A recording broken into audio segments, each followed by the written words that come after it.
Welcome back to the Behind the Play podcast. My name is Alex Adams, and I'm once again joined by a friend of the show of The Athletic, who covers the Montreal Canadiens, the one and only Arpon Basu.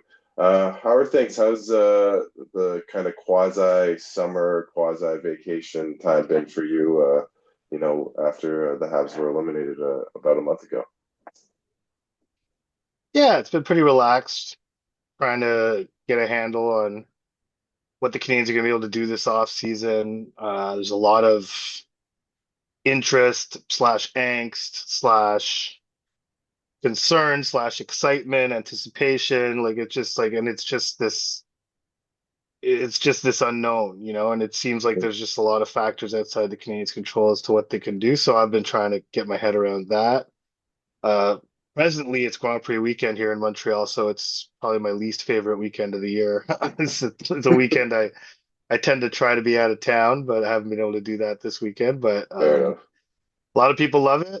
I think the um, I'm not a fan, but that's okay. That's fair. I like the race itself. I enjoy the race, but everything that goes around it is a bit much. How fun was it just for you? I know it's been a couple of years for since the team made the playoffs, but just last season, like just the whole, them racing back and sneaking into the playoffs. How much fun was that for you as a journalist, as a writer, being in Montreal and kind of seeing the city kind of erupt again? Well, from a journalist point of view, I'll give you an anecdote. Like one day, I guess in late March. It was a Saturday morning. We were at morning skate at the Bell Center, and I turned over to a colleague of mine because we were like eagerly, I can't remember who it was, but we were like trying to figure out like if a certain player was going to be in the lineup and what the lines look like, and I turned to my a reporter. I was like, "Isn't it nice that the morning skate actually means something, and like that we don't have to come up with some sort of offbeat angle and sort of manufacture some kind of story out of this meaningless game. So it was fun to and that mindset as a reporter the last few years, that set in like December, January, and so you had like 3 months where you're just trying to make it all seem relevant, and it was nice to have that night's event be Mhm. relevant and to cover it appropriately as a game and not walk in after a loss and try to find either silver linings or deeper meaning in one specific thing that happened and not never asking anyone about what happened in the actual game. Um, Having the games be somewhat consequential and seeing how the players reacted to that reality was interesting. It was interesting to write about, and it's frankly it's easier. So Mhm. it's fun to have games that matter and that people care about, so that you can actually cover the game and not look for Mhm. some other angle. Let's say 35, the Yeah. final 35 games or so. I'm curious, in the intro you talked about how there's the Habs have a lot kind of balls in the air maybe and different what like what do you think those different situations, different, what are they looking at right now? And what's kind of up in the Habs land right now?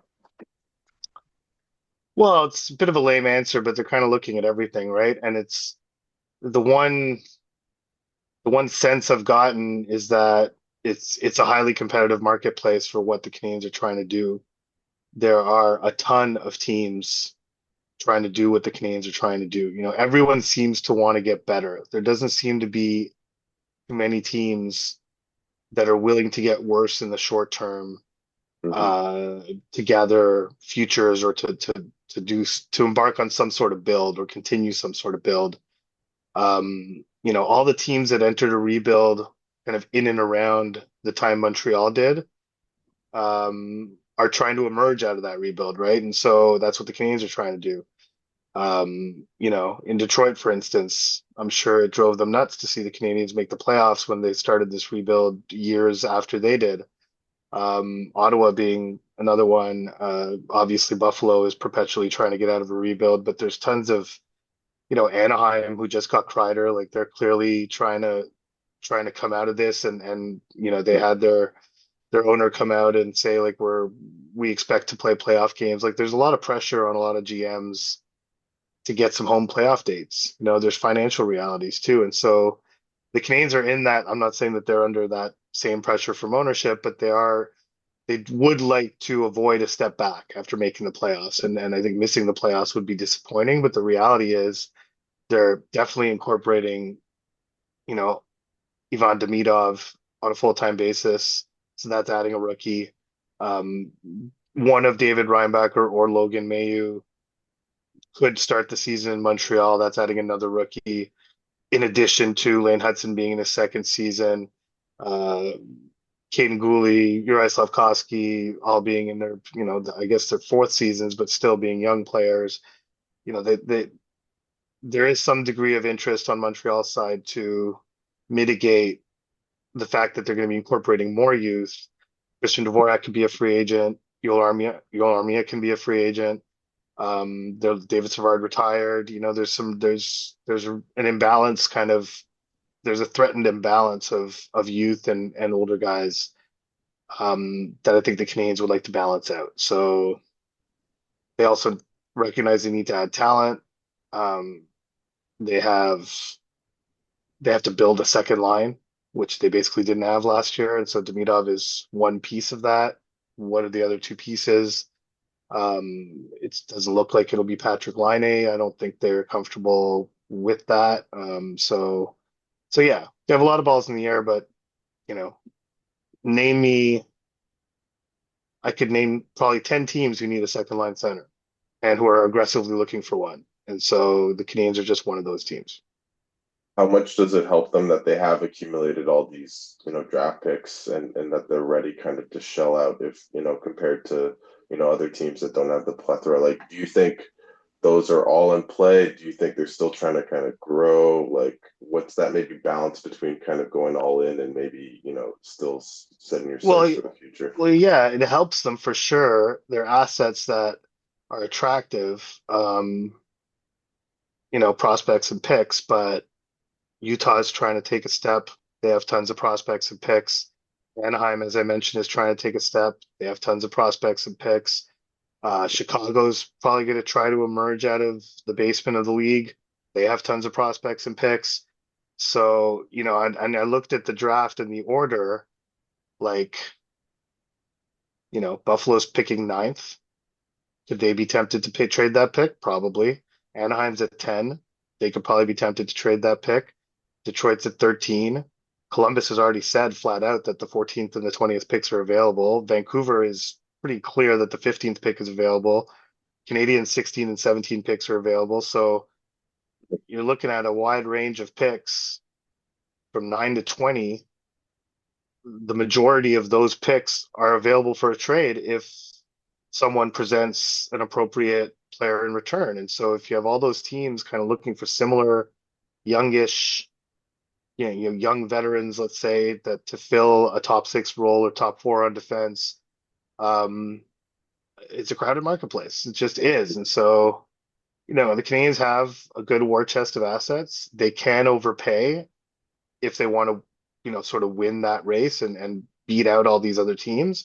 And they've shown a willingness in the past to overpay. I think they recognized that what they gave up to get Alex Newhook, for instance, was a slight overpay, a late first and an early second round pick.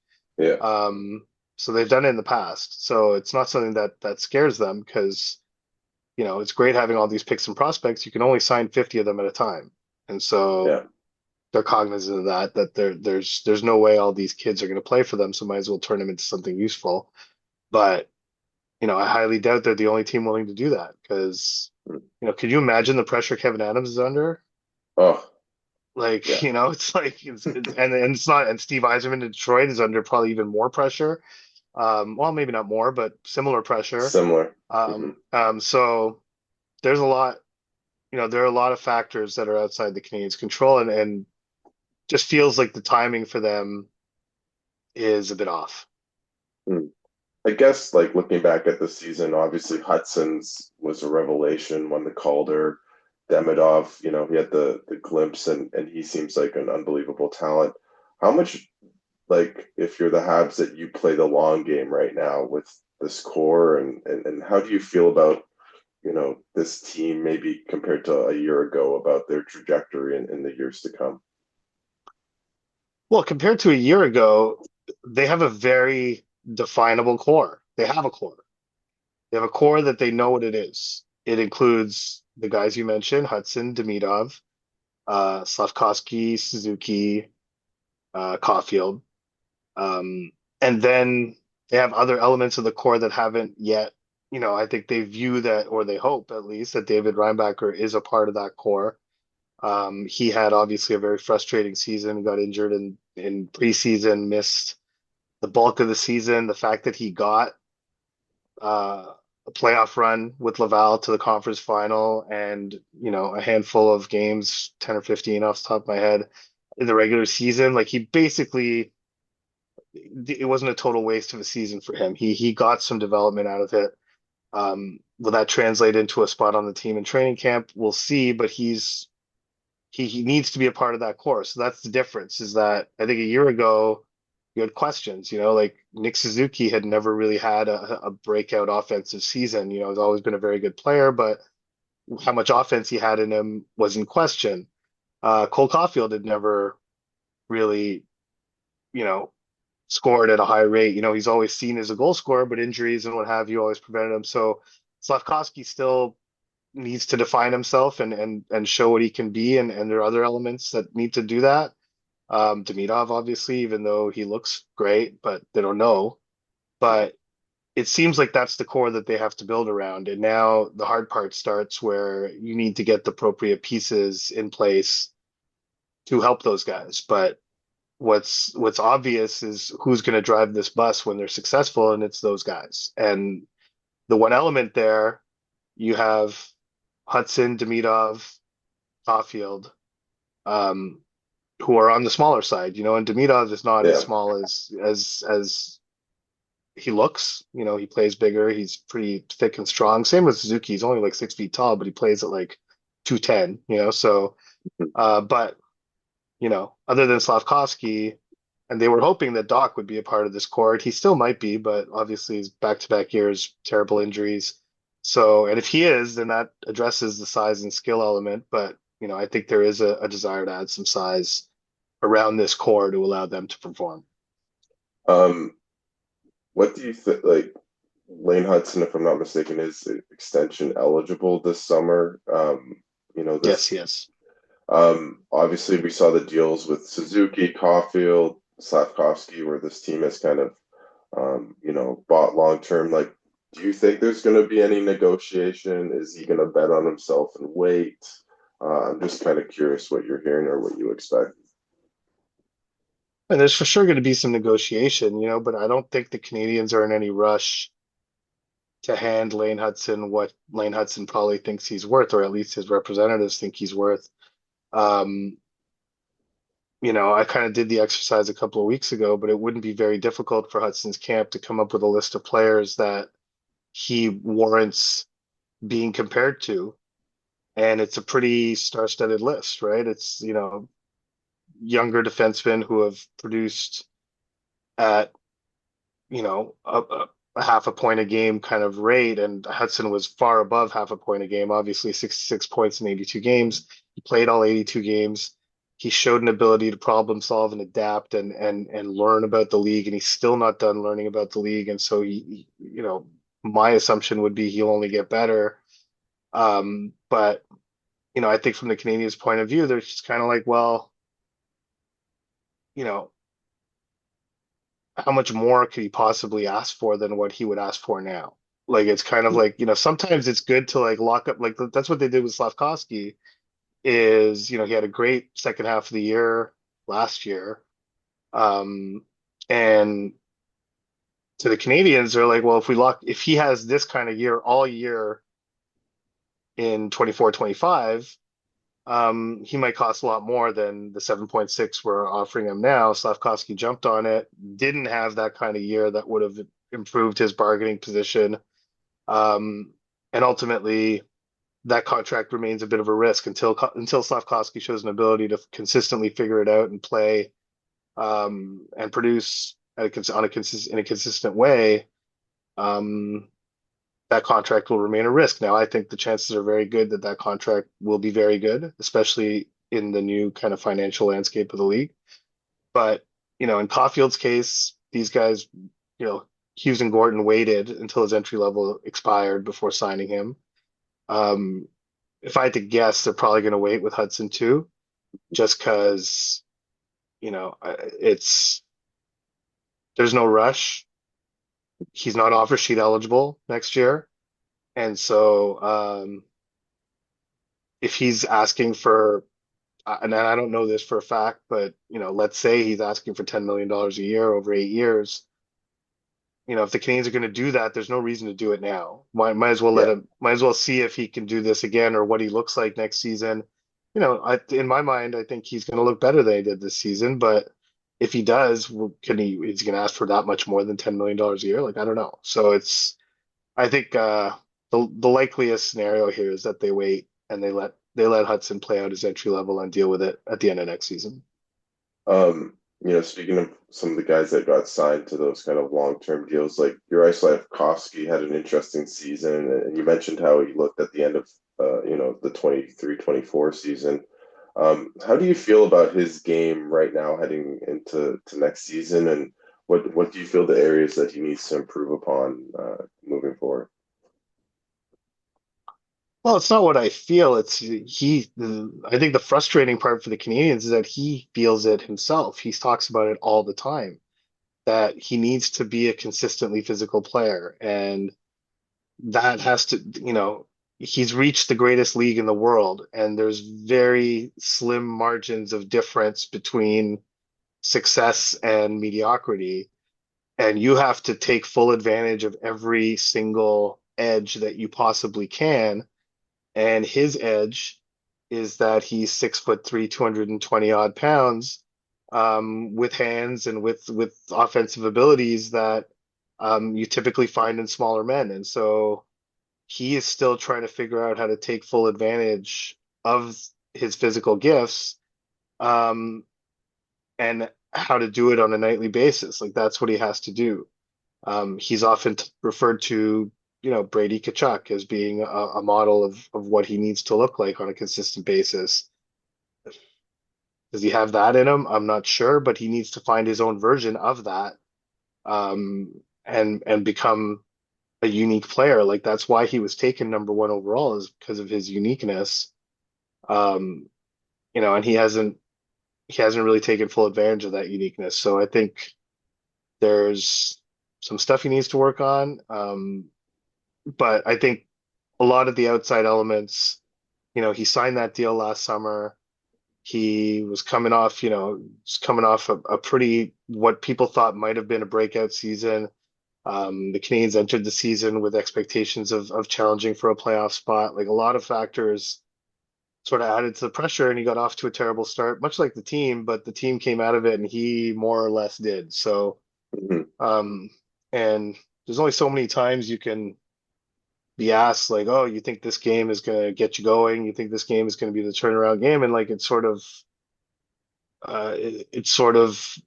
by constantly being asked that, it kind of leads to it not happening. I mean, I remember the first game out of the Four Nations. Well, we were both there actually when the Canadiens played in Ottawa, and it's like he was a beast. He fought Oh, Greg. He did all like he did. yeah. He dominated the game. And I think my story that night was like, oh, if this is the version of Juraj Slafkovsky that he's found, then it's game over. But it wasn't. It did not carry over into the following games. It did not. It waned eventually. And I thought he was okay in the playoffs, considering it was his first playoffs, but he definitely could have been better. He definitely wasn't satisfied with his own play. So he needs to reach a standard. He sets a very high standard for himself, and he struggles to reach it. And when he doesn't reach it, it starts to play in his head, and there's all sorts of things going on. And I think he just needs to clear his mind and just kind of do more than Mm, say, you know? yeah. Interesting. I guess how much do you like looking at this young core of Slafkovsky, Demidov? Like, it seems like St. Louis has done a really good job at developing these guys while also kind of bringing in some winning habits, especially last season where they were on the brink of, missing out on the playoffs and turning the ship around. Um, how much like rope do you feel like St. Louis has right now as a coach while they're entering that kind of competitive window right now with the Canadiens? Well, I mean, he's a Jack Adams finalist, right? So I mean, that helps. It's he, he's done a fair bit, like making the playoffs with the roster he has. Again, no viable second line. Um, a defense that was imperfect for sure. Like, do you think? I don't think anyone like Marty St. Louis doesn't want to play Mike Matheson 26 minutes a night. Like Yeah. it's not ideal usage. Or even Lane Hutson 24, 25 minutes a night. I think he finished at 22 or 23 as an average, but on some nights he was playing 26, 28 minutes because of all his power play time. Um, he'd rather not do that stuff. Like he just doesn't have enough players to coach the team the way he'd like, or at least to run the team the way he'd like.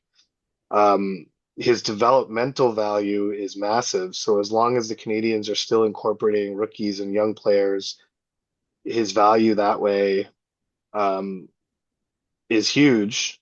Um, but I think he's also in a transition phase where, this I think he learned a lot this year, where he's coaching to win, he's coaching to make the playoffs. The games are consequential. He doesn't just keep throwing kids out there because it's good for their development. He benched guys at times. He behaved in ways that winning coaches behave, Hmm. and created some sense of accountability for even some of his younger players. And so I think it would be unfair to fully judge his ability to be a winning coach until he's given a team that can have a reasonable expectation of winning. Um, even though the Canadians mentioned, well, actually, officially the line was we want to be in the mix for a playoff spot. They didn't even want to say at the beginning of the season that our goal is to make the playoffs. Their goal was to compete for a playoff spot, and had they just missed it, like Detroit did or Columbus did or whatever, um, they would have been fine with that. Um, to the players and to Marty himself, that was not the goal. The goal was to make the playoffs, and they went out and did that. And so, Marty deserves a lot of credit, and I think it was a good learning experience for him and his staff. Um, so we'll see next year how they build on that because it's definitely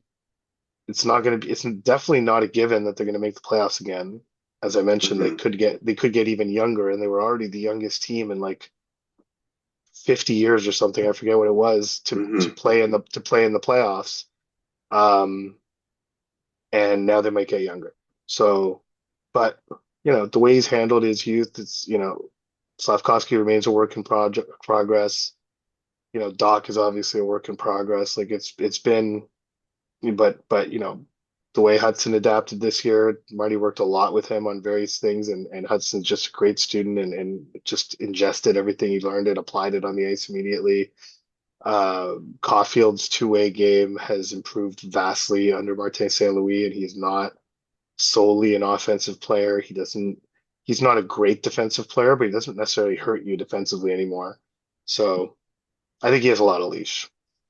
Um, I guess like you kind of alluded to it, like this team's expectations heading into next season, like it feels like they're kind of in the murky middle in a weird way where they've made the playoffs last year, but it seems like as you mentioned off the top, the league's getting better. No one's really taking a step back. It's probably going to be as hard as it's ever been to make it into the playoffs, especially in the Eastern Conference. Um, what should the expectations be for next season in the Habs? Well, I think they should be largely the same. I mean, if they do get younger, which I guess, well, they're almost guaranteed to do that because Demidov's going to make the team. Um, and all the teams around them are getting better, and like it's great to say, well, we'll just get, and this is a line that Ken Hughes used often at the end of last season is like, we're hoping to see some organic growth where our young players just get better, and that happened. Suzuki was better, Caulfield was better. They obviously added Hutson. Um, some veterans were much better than they were. Josh Anderson, Brendan Gallagher, like they had a lot go right for them last year. They weren't really hit by major injuries through the season. They were relatively healthy most of the year, other than Doc, obviously. So a lot had to go right for them to make the playoffs this year, and it's far from a given that's going to happen again. But so I think expectations should be that they need to be in that group of teams that are hoping to make the playoffs, and it's just the reality of what's looking going on around them.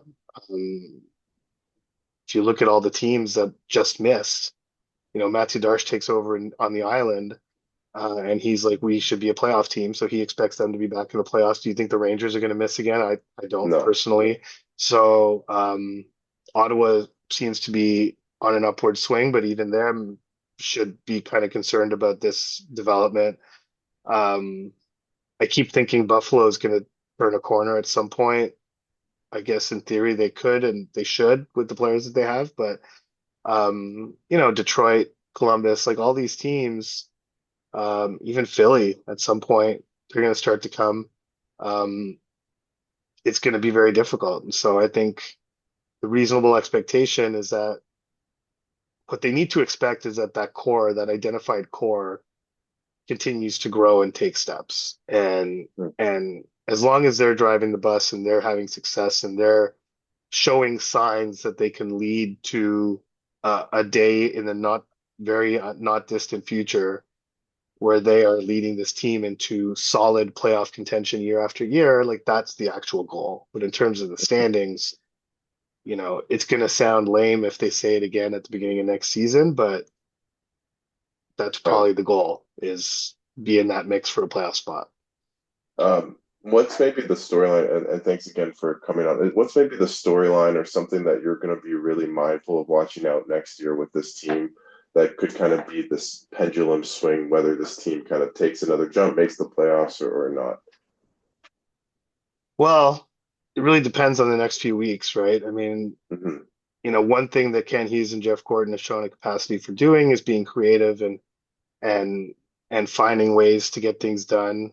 Um, so despite everything I said about the market being as flooded as it is and how it's not ideal, like if they can still manage to bring in someone to help on that second line, and someone, in a sense, they need to replace Savard in a way, even though Yeah. both Reinbacher and Mailloux play on the right side, they could use another right shot D. Hutson played on the right side for basically the entire second half of the season, actually looked very good doing it and was very comfortable doing it and had no problem with it. But, so let's see what they're able to do between now and early July or even later. But to me, if they don't get that second line center, I think Kirby Doc's going to get another shot at it. So that's a big storyline. Obviously, Demidov, like Lane Hutson won the Calder. It was the first Canadiens player to win it since 1972, which was Ken Dryden, who won it Wow. after winning the Conn Smythe. Um, Demidov will be a strong candidate to win it again next year, so they could have back-to-back Calder Trophy years potentially. That's a storyline to monitor, and Slafkovsky's vital to this, and so he's entering a phase where he needs to show some growth, where he needs to show that consistency and everything that he's talked about and everything that the team has talked about with him.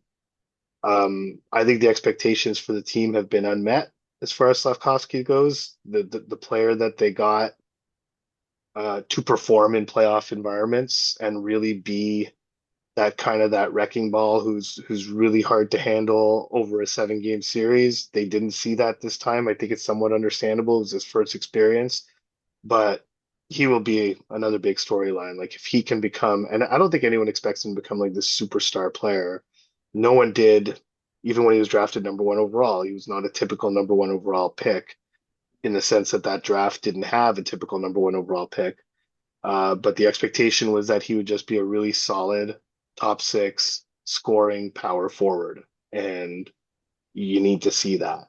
So, and Lane Hutson, obviously, what does he do for an encore? Like there's a bunch of Yeah. storylines, but Yeah. it's, when you have a developing team and they haven't fully established who they are, like even Nick Suzuki got off to a terrible start last year. Like, can he pick up where he left off?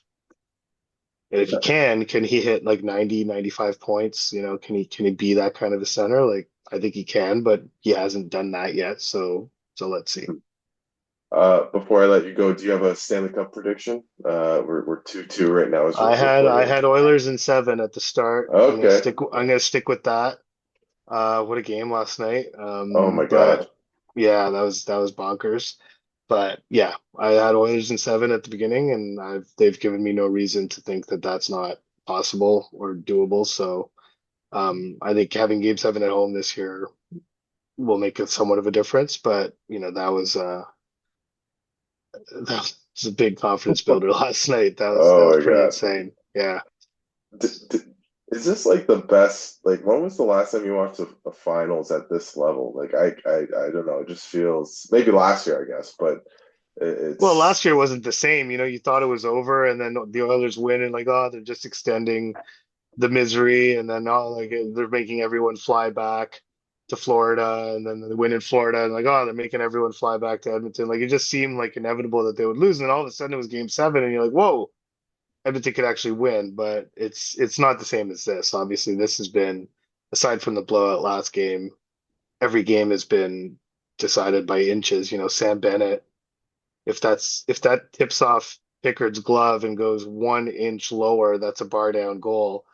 yeah, Um, you know, it's that's what it is. Or that Trent Frederick thing that went off the post and just kind of sat there. Like, there's yeah. this game is that's the margin for this, and so that's why these games are so compelling because the margins are so thin. Oh, yeah. I did the one thing, and I know people have talked about this. It just feels like no one, like outside of these two teams, I can't think of any team that could play at that level, like that these two teams are playing Yeah, at. they Like, do. I this mean, I is, thought Dallas could. Um, Clearly they couldn't. I thought Colorado could. hmm, And I don't know, in their case, they lost a tough series against a really good team. Like, those are the teams to me that could play at this level. yeah, But out east, I don't really see no, a team that can hang with Tampa. I thought Tampa actually was going to beat them in the first round. I should me be too, honest. me And too. so they're the one team that could, I guess, in theory, but that series was not even close. Like, that Close, was, no, so I was way off on that. So I yeah, just, yeah. In terms of Florida, I think it's really hard to find a team that can play with those guys. But out west, there's a number of candidates I think that yeah. can play at this level. It's like Colorado's it's just Oh, I a don't know how they machine, and lost so that is series. Dallas. Well, I mean, Yeah, it's because they went up against another, like, they no, didn't no, win their I know. division, right? And it's like Yeah, it's yeah, and we're not even mentioning Winnipeg, but because I just don't think they're in that tier, even though they won the President's Trophy. But Colorado, Dallas, Edmonton, I think are the cream of the West, and it just happens to be Edmonton 2 years in a row because they have two of the best players in the world. That helps. yeah. Uh, But so does McDavid is Colorado, for that just, matter. It's like yeah, you have four of the five best players in the world on two teams. That seems wrong.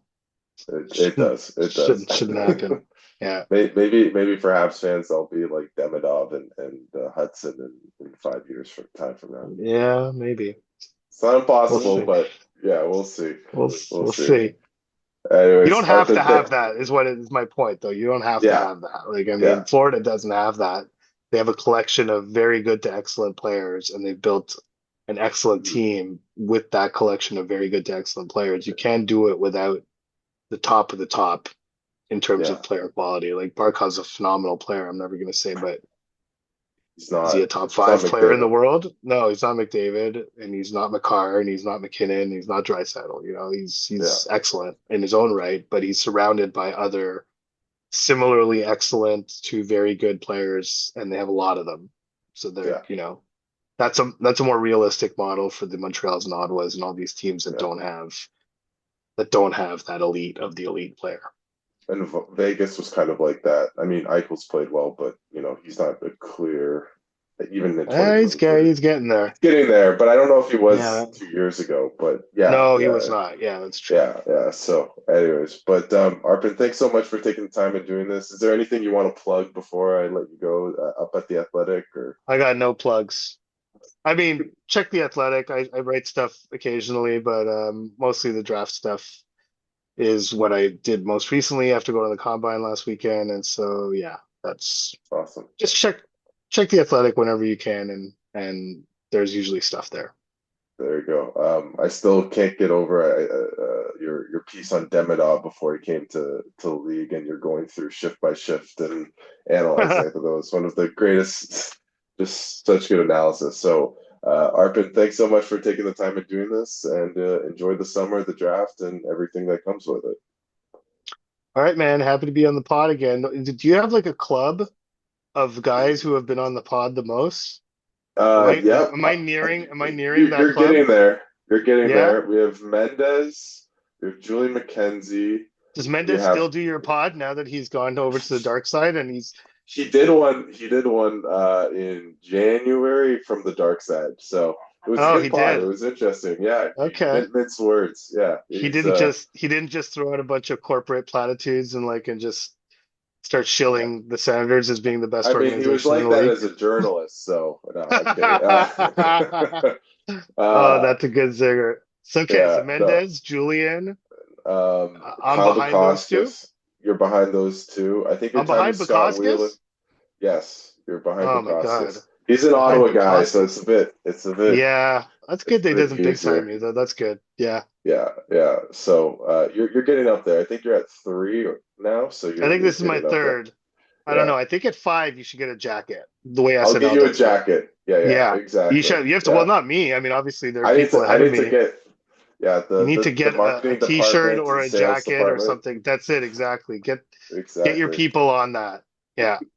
My All people. right. I think it's just me, but Right. anyways, Anyhow, anyways, thanks so we need much, merch Arpin. for the frequent guests. So yeah, There you go. We'll do my it. pleasure, Okay. bud. Awesome.